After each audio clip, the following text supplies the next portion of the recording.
Have you received a traffic ticket and don't have time to go to court? Simply upload a picture of your ticket to Elimitix.com and a lawyer will handle it for you. Need your ticket fixed? Go to Elimitix. I'll say this. Paul Bunyan is staying home. Screw you guys. I'm staying home. Michigan does defeat Michigan State. They retain the Paul Bunyan Trophy for the third year in a row. We are going to talk about that. Welcome into I'll Say This.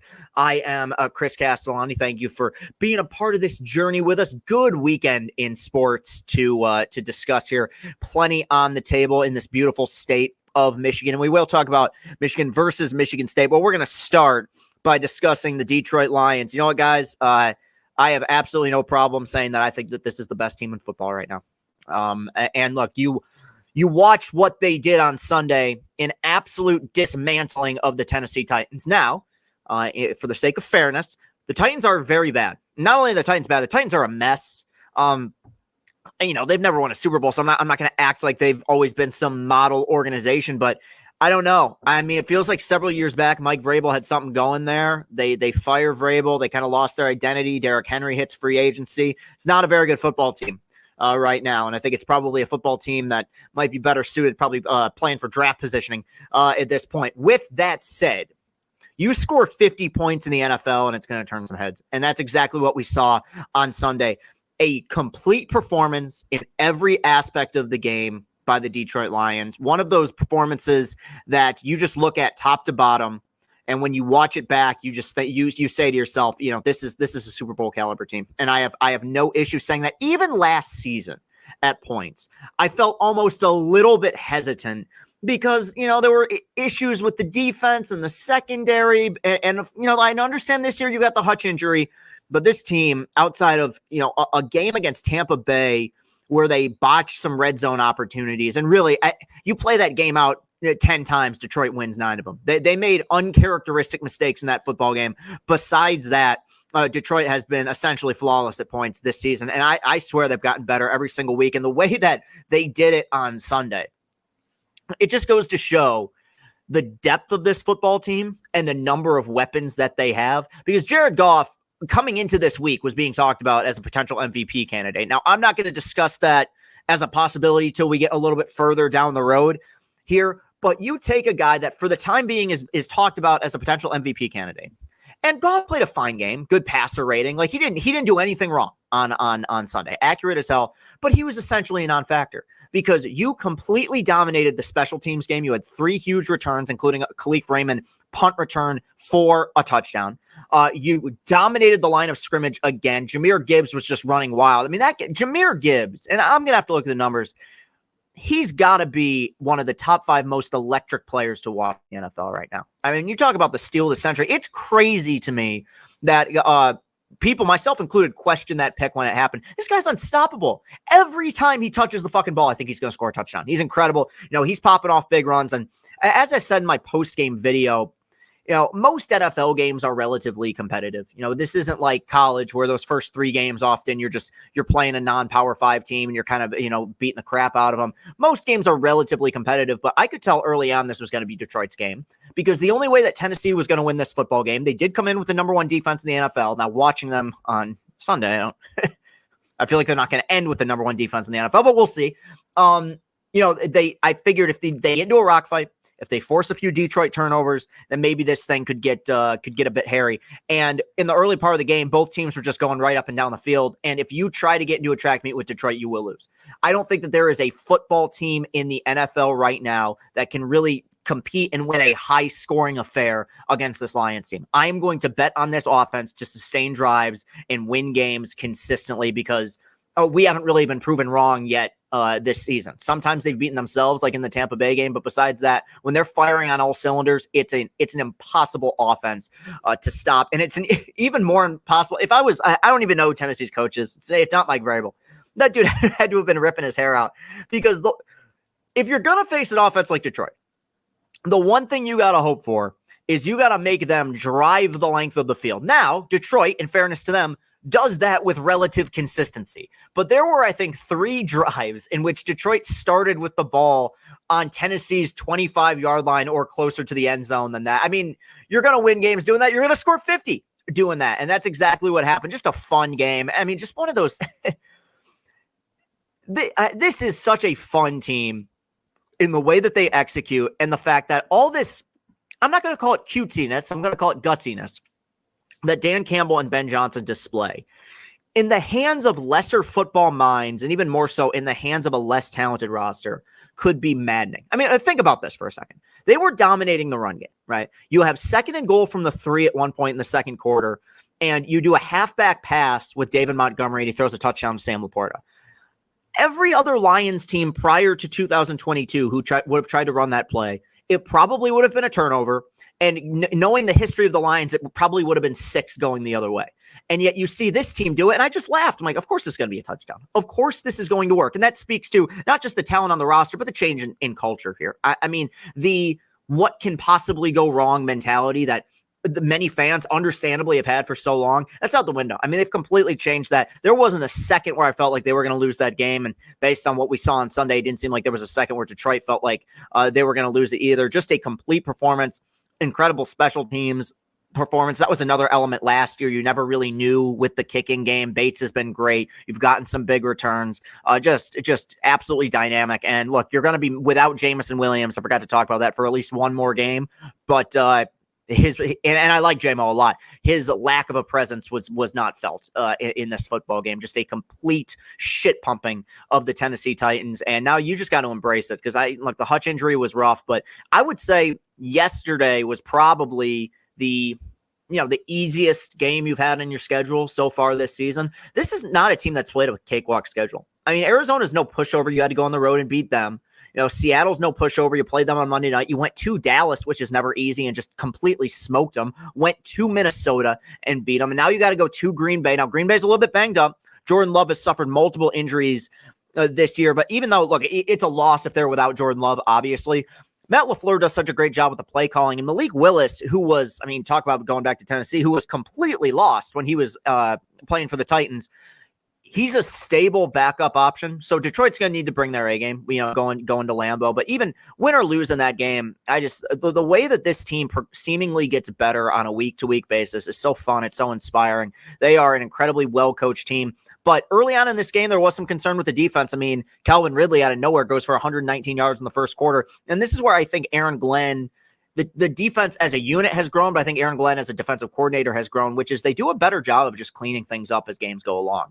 There were points over the last few seasons when if there was a hole early, it wasn't going to get plugged for 4 quarters. Now, you give up some big plays early. Mason Rudolph kind of, growing in confidence. They had a good rhythm going, and then you start forcing turnovers. Kirby Joseph has 5 picks on the season right now. That's pretty incredible. Then you give your offense short fields once again, and that's a winning formula.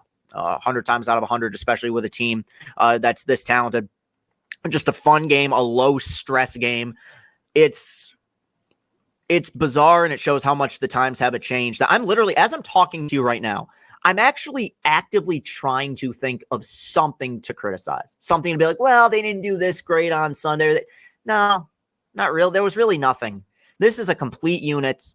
It's a fun team. They are everyone's B team for a reason. If you're not from Detroit, this is the team that everyone is rooting for if your team is out of it, because they just play a fun brand of football. And I would argue when your motto is grit, sometimes fun isn't necessarily the best way to describe it, but this team finds a way to have both toughness and finesse. They deserve a lot of credit for that. They can be crazy explosive, but they can also wear you down to a certain extent. They're probably a little bit more flashy, but they remind me of an NFL version of last year's Michigan team where it's like, yeah, you had the talent with Corum and you had the receivers and JJ was an excellent quarterback, but when it mattered, like in that game against Ohio State late, you could grind out a 6-7 minute drive. And it's one of those teams that has the ability to put together a 15-play 80-yard drive and a 1-play 80-yard drive. They are as fun to watch as anyone right now. Nothing but praise for the Detroit Lions and the job that Dan Campbell's doing. Look, it's early, and we're gonna see what happens. Okay, it is still early in the season. We're only 7 games in, but Dan Campbell, I understand the expectations, and I understand that the roster that he's brought in this season. he deserves serious consideration for Coach of the Year at some point. I mean, you could argue he deserved it 2 years ago. You could argue he deserved it last year. And Coach of the Year, much like Manager of the Year, is one of those things where they give it to the most surprising team. But I mean, this team is thoroughly dominating opponents right now. 2 of their last 3 games, they've put in their backups early in the fourth quarter. Very impressive. This is just embrace it. This is an era of Lions football, regardless of how this ends, that we're going to remember for a long time. Alrighty then, we are moving on. Now we are going to talk about Michigan versus Michigan State in I'm just going to say weird game. I don't know what it was, but from the start, and really even until the end, as close as it was, this often didn't feel like a Michigan State game. And I was trying to put my finger on it. Was it because it was a night game? No, this is the 3rd year in a row that these teams have played at night. That's nothing new. Was it because it was on BTN? Maybe partially. I mean, I think last year they were on NBC. The year before, I think they were on ABC. The year before that, they had big noon kickoff. So maybe that's something. I don't think that they'd been on BTN since 2012 when Michigan won without scoring a touchdown. They won the 12-10 game.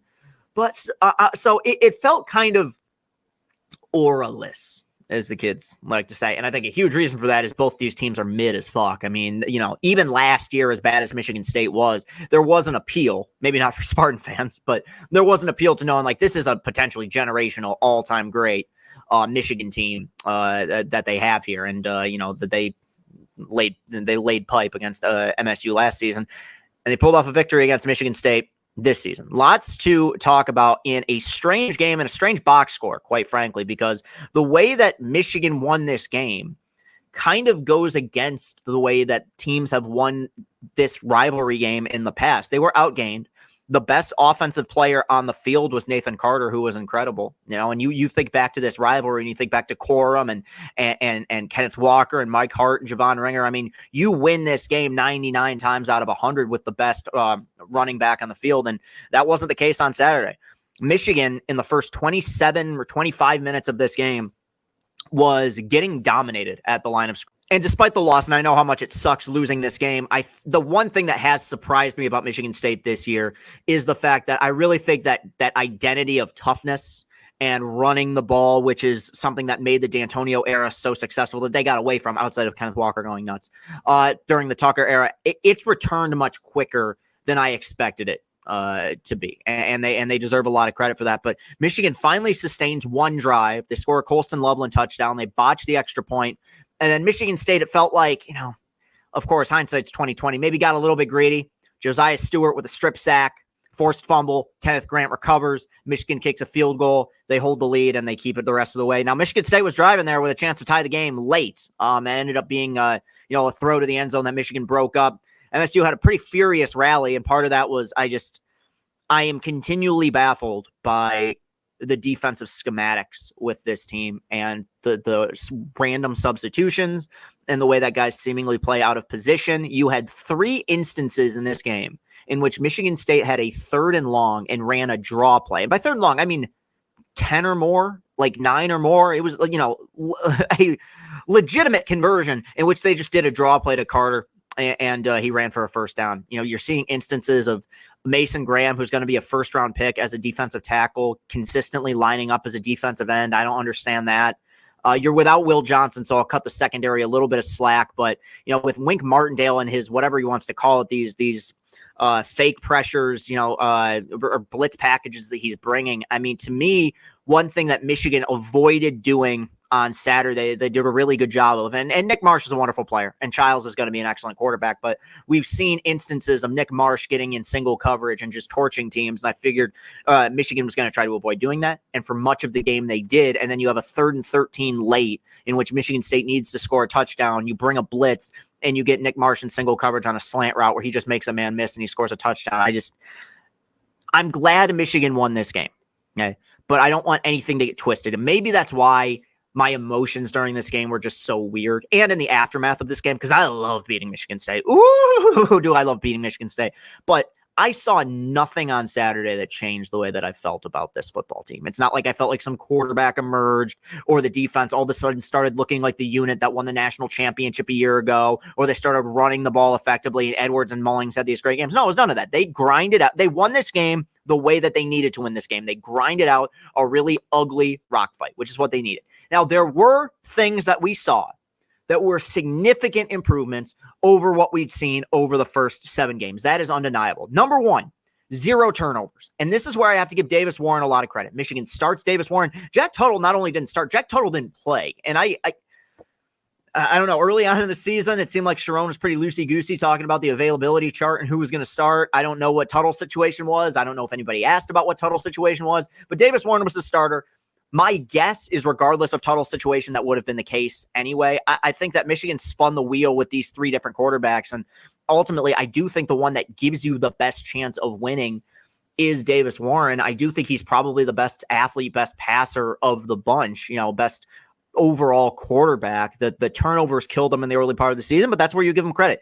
0 turnovers, not only 0 turnovers, but 0 forced throws from Davis Warren. And I was getting stressed because his first pass of the game, I believe, he had a clean pocket, had Colston Loveland open in the middle of the field, bailed out of the clean pocket, and then nearly ran out of bounds and threw the ball away. And you're thinking, okay, this is going to be a long day. And then finally, in the second quarter and into the second half, he started making some throws with confidence, converted some big third downs. And as a whole, you look at the stat sheet, nothing about it is going to stand out. But how Michigan is going to win games with this team is with Davis Warren playing that caliber of football. And had Davis Warren not had the 3 picks against Arkansas State, and if he would have stayed this team's quarterback throughout the entirety of the season, I'm not saying we'd be talking about a different team, but we might be talking about a slightly different record because he was erratic with the football and it cost him games early on, or almost cost him games in the early part of the season. He was not erratic on Saturday, and they needed it. They needed it because I thought the way that Michigan would win would be by dominating the line of scrimmage. And for the most part, the team that dominated the line of scrimmage on Saturday was Michigan State. And I'm gonna talk about MSU because in a second, I'll get to that. But I thought that there were some questionable coaching decisions on Saturday by a coach that I like in Jonathan Smith. But this was a game. Khalil Mullings got nothing going. Donovan Edwards, outside of maybe 1 run, got nothing going. For some reason, Alex Orji, who came in at quarterback in a situation where, I don't know, if I'm the defense, I'm just loading, I'm putting 11 guys in the box. He's not going to throw it. He was far and away the team's best running back on Saturday. He iced that game for him with 2 big runs late in the fourth quarter. He popped off a big run in the second half as well to set up a touchdown drive for Michigan. Finally, in the second half, especially the first drive of the third quarter, Kirk Campbell's play calling actually got somewhat creative. I don't know why they waited 7.5 games to pull a few rabbits out of their hat. Did throw a halfback pass for a touchdown. Donovan Edwards did a great job of selling that and finding Colston Loveland. There were positives in this game. And look, man, this season's going to be a disappointment. And there's a lot of WTF about this entire campaign as a whole. You couldn't lose this game. I'm dead serious. If they would have lost this game a year after a 49-0 shellacking in which Michigan State has a first-year coach, you thought it was bad last week after the Illinois game. It would have been even worse. So they did the bare minimum. They held on in a game in which you look at the stat sheet, and in a lot of ways they got outplayed. And that's where I do think with Michigan State, there's, how do I put this? The word concerns is too hyperbolic of a word to use, because I think Jonathan Smith in the first 8 games of his tenure at Michigan State has done some wonderful things. I brought up the identity, just getting back to running the football. I think they have 2 really solid running backs. Carter was great. Childs is going to be their quarterback for several years. You've had an emerging freshman receiver in Nick Marsh.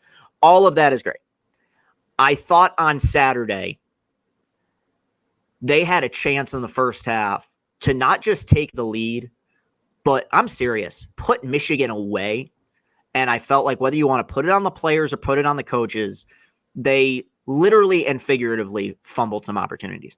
In the first drive of the game, Michigan State was running the ball down Michigan's throats. You had Michigan defensive players with hands on hips, hands on their knees. These guys were tired as hell, and MSU elected to go for it on a 4th and goal from the 2.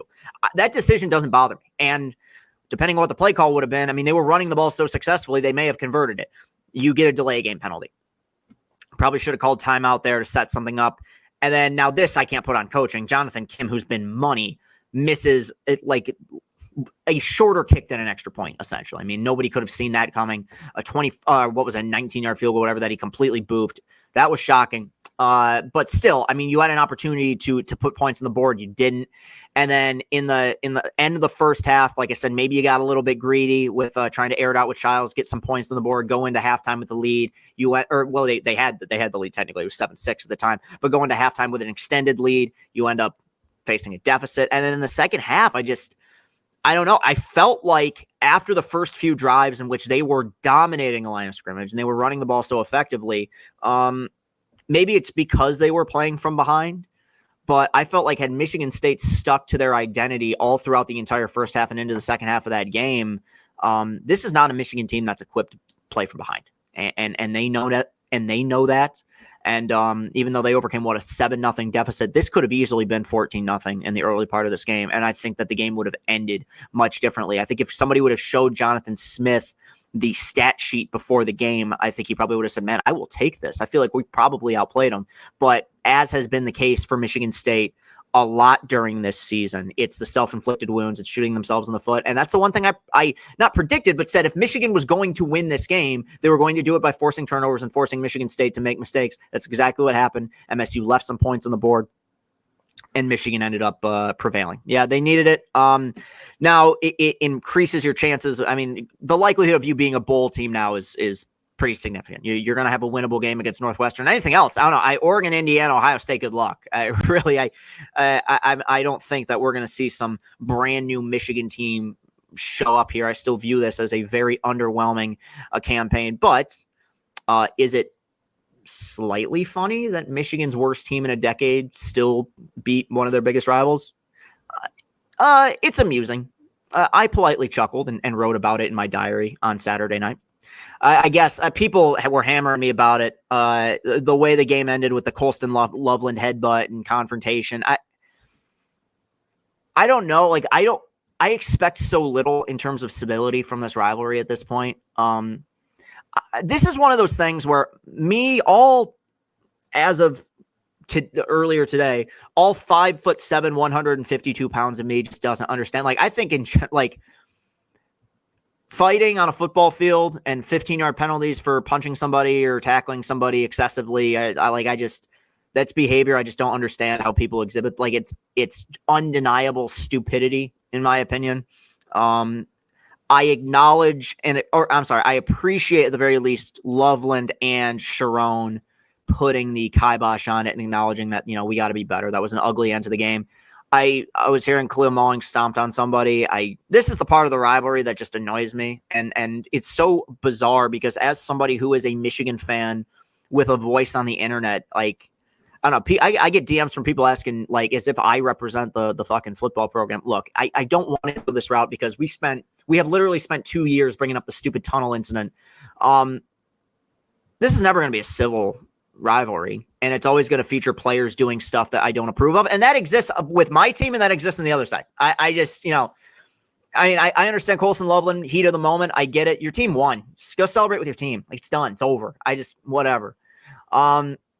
At the same time, if you legitimately can't see the difference between two guys getting into a skirmish at the end of a football game on the field versus a group of players bashing two guys' heads in with football helmets in a tunnel, I can't help you. And I know what the comments are going to look like, and it's going to feature, oh, you're Michigan slappy. No, it's not being a Michigan slappy. I just know how this rivalry works.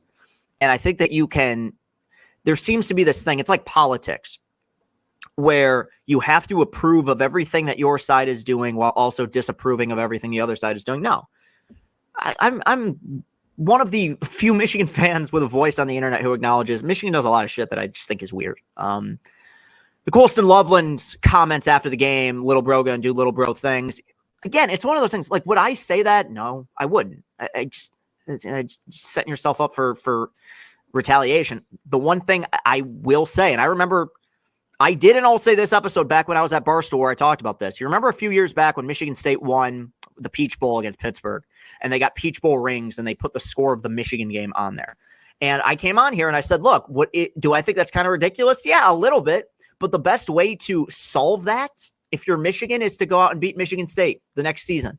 Then they ain't talking shit. And Michigan has now won this game 3 years in a row. Colson Loveland ain't going to be here next year, and he will go out as a player who never lost to Michigan State. So while those aren't comments that I would particularly make, and I think in general and have felt for the better part of a decade and a half that the little brother discourse, especially in a post-Mark D'Antonio era world, is so ridiculous, this is the flavor of the rivalry. And not just this, of any rivalry. You could say it's disrespect. Okay. It was 49-0 last year. I mean, what I've noticed, I think I said this on a live stream, is Michigan fans chirp the most at Michigan State when they are the most afraid. Because I remember there was way more chirping in the D'Antonio era because there was a defense, because they knew that something was coming. They knew that they had a team that was very capable of defeating Michigan, and that they consistently had to come to their defense about it. Now, I think Michigan fans in general this week, they were concerned about this game as well. How could you not be with the way that this team had performed? But I do think it was one of the quieter weeks, I think, because the game was essentially a mid-off and you didn't even have the possibility of a major upset. So yeah, like people want me to talk about this. I was getting DMs about it, asking me if Mulling should be suspended, if Colson Loveland should be in jail. I actually did get, I think I actually did get a tweet about that saying Colson Loveland should be in jail. Sure, man. I don't know. Sports are amazing because there's no other platform that leads to people showing their ass more than sports can do. Now, especially in defeat. And I say that because I've seen Michigan fans who've acted like asses after bad losses, and I've seen Michigan State fans act like asses after bad losses. Okay, it's a bitter, ugly rivalry that Jake Butt was talking about in the broadcast. He thinks it's underrated. It is underrated. These two teams do not like each other. I would argue if you really broke down a Michigan player, they would admit that they have a certain amount of respect for Ohio State. You're not going to get a single Michigan State player to say they respect Michigan. You're not going to get a single Michigan player to say they respect Michigan State. It's different in basketball, which we'll talk about here in a second. But yeah, I guess I've just gone past the point of expecting any sort of normalcy or civility. People are going to act like idiots, and they're welcome to. I will sit back on Twitter and I will make my post game. You know what's funny is the video that I made after this year's game was the most blasé, like whatever. It wasn't rah-rah. It wasn't, yeah, screw you. Like I would say even last year's, when everybody knew Michigan was going to win, was a little bit more chest thumping. It was so ho-hum. And it just goes to show when people are seeing red, it doesn't matter what you could say. You know, I could have came on there and promoted charities and people would have gotten upset. Welcome to Paul Bunyan Trophy rivalry. Hope you're looking forward to it, Jonathan Smith and Sharon Moore. Okay, one more thing I want to talk about, and we will discuss Michigan and Michigan State basketball in the coming weeks, but I want to talk about Michigan basketball in particular. They played 2 exhibition games. They're 2-0. They smashed Oakland at Little Caesars Arena, beat Toledo in a relatively close game at Chrysler Center. At some point in the coming weeks, I'll do a kind of player-by-player breakdown, so to speak, what the expectations are. But I've been getting asked a lot of questions on live streams lately about what I think of Dusty May and what I think Michigan basketball is going to have in store. And, you know, I've been doing content on the internet for a long time. But I would say there's what people knew of me prior to Spencer Turnbull's no-hitter in 2021 and what people have known after. And I think one side of me that people maybe haven't seen is the psycho Michigan basketball fan that exists within me. You know, this Trey Burke photo behind me exists for a reason. Okay. I love Michigan basketball. And there was a period in my life where Michigan basketball was, I mean, it was bigger to me than Michigan football. I mean, I think back to high school, you know, being a Michigan fan and a primarily Michigan State fan high school, you know, or schools growing up wasn't always fun. And then D'Antonio started beating the shit out of Michigan, and that wasn't fun. The only saving grace was the John Beilein era. I mean, like Trey Burke, Stauskas, those guys are my kings. I mean, those guys were like titans to me. So I really do care about this program, and I have seen this program play for 2 national championships in my life. But sadly, I keep using the word aura, but the aura, whatever you want to call it, the air has been taken out of the balloon over the last several years. You know, I like to think of myself as a relatively dedicated fan. You are looking or listening to the guy right now who made a post-game video after 114 Tiger losses in 2019. Didn't miss a game. And yet it was last year's Michigan basketball team where we got about 20 games in, and I just said, what are we doing? I mean, I felt bad, but it's like every game is the same. This is an unwatchable product. It's an insult to basketball. And I recommend people go back and watch or listen to the interview that I did with Tony Garcia. You know, he laid out all those sentiments as well. It became very toxic. And it was tough because for a minute, it seemed like it was working with Juwan. And it sucked because I still just do like Juwan Howard. I think it's very clear that he's got some work to do on himself. And I can relate to that as somebody who also has a lot of work to do on themselves. I don't think he's a bad human being. I think that he needed to step away for a little while. I think it became very toxic, not just for the program. I think it became very toxic for him. But you know, he's raised a great family. I mean, Jace has been. You know, I've seen him in interviews. I've talked to him. He's fantastic. You know, he's a sharp kid. Glad to see he's back in Michigan for another year. So there's no animosity that I feel towards Juwan Howard. It just got really bad. And even beyond that, I mean, it was, like I said, it was a pathetic brand of basketball. It became exactly what I was concerned it would become when he was hired, which is offensively, it's just a bunch of AAU bullshit, one-on-one, holding out for 25 seconds of a 30-second shot clock that Doug McDaniel shoots a three. Defense is optional. You know, you're turning the ball over. It was just an ugly, ugly brand of basketball. Now, turn the new page. Michigan brings in Dusty May. As early as December of last year, I tweeted about how I wanted Dusty May to be the coach at Michigan. Dusty May is now the coach at Michigan, and while I would be happy with the hire regardless, it's very rare that I say this, and I feel like I'm setting myself up for disappointment here. I give Dusty May's offseason an A+. Very rare that I say that about any team, because the offseason in a lot of ways, especially with the sports that we talk about, is every bit as important as you know the regular season can be. But he's come in here, he's been a jolt of energy so far, you know, reestablishing culture. Vibes are good again. You know, if Tony's talked about, I've heard a lot of people bring that up. But even beyond that, you know, he inherited the biggest mess of a roster ever. Juwan's roster construction didn't make any sense. Last year, they had the losingest Michigan basketball team of all time, and all of their good players transferred or went pro or just left the program. And I don't know how this team will gel in Ann Arbor, because when you're talking about a unit that has so many different guys that came in through the transfer portal, it's really hard to get a gauge on it because you don't know how they're going to gel. They haven't played together a ton. Sometimes it works out miraculously well, like he did with guys like Chauncey Brown and Mike Smith, and sometimes it doesn't. But I give him the utmost credit for not taking this lying down. He has greatly increased what is the floor for this Michigan basketball team. I fully expect them to be playing competitive basketball late into the season. I hope that they can be a tournament team. And I think in the long run, they absolutely got the perfect 2024 Michigan basketball coach. I was asked about this the other night where somebody asked me, can Dusty May be what Beeline was?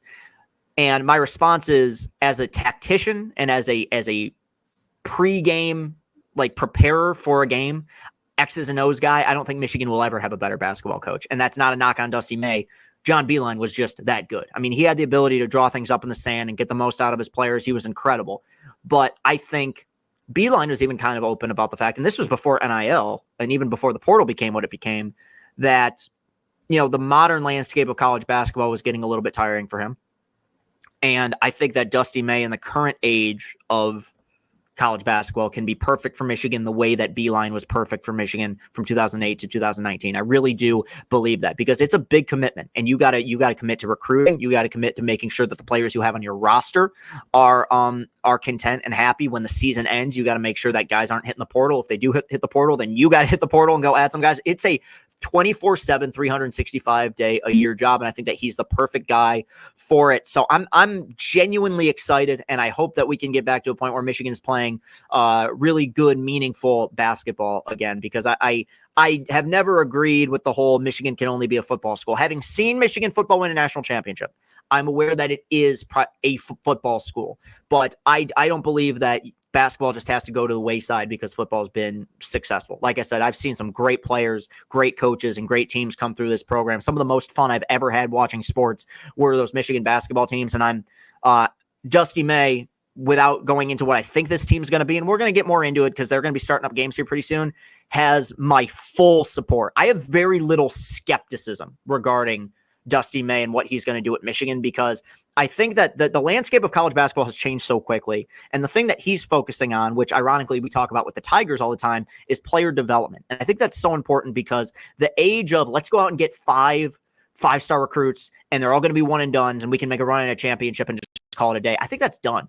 We're seeing more upsets than ever in the NCAA tournament because you're realizing how much team chemistry matters, right? Guys playing together for long periods of time. It really is important. And I think where maybe in prior regimes, the goal was let's get the best talent. Now it's let's get the best talent that plays together, whether they play 1 year, 3 years, 4 years, whatever, what have you.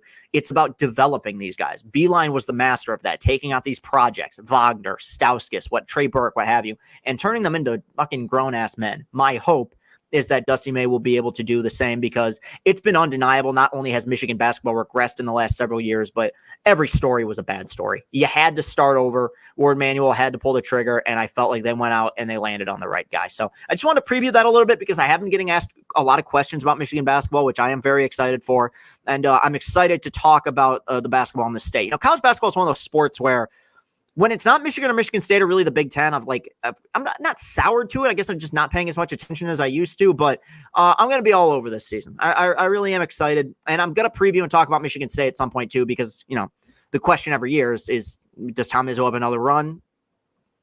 We will discuss, but for right now, I don't want to bore you guys to tears. So thank you very much for listening to today's show. We'll be back after the Lions play the Packers next week. Michigan has another ball game as well. I believe, is it Oregon next week? Oh, Jesus. That won't be pretty. So we'll be back. And then if any Tigers news breaks, we'll talk about all